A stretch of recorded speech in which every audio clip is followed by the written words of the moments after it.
හින්දි ගෑනු ළමෙක් හිටියා. මේ කියනවා මේ සේරම පෙරලාගෙන පන්තියට ආවා 9:00 විතර. මේ මිත්තා මම අහුවා මොකද ඔය කලබලේ කියලා. ෆෝන් එක පෙන්නනවා මේ මං හිතුවේ දෙසුත් පුසලා පොළවේ ගහයි කියලා. බලනකොට මේ මට පෙන්නලා කියනවා බලන්න කියලා. තාම ෆෝන් එක ඔන් කරලා නැහැ. කවුද?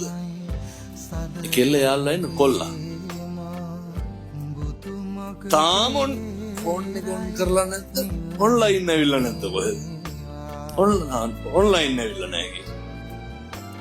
මං කිව්වා කෝල් එක කරන් බලන්න. මේ නෑ මට සැකයි.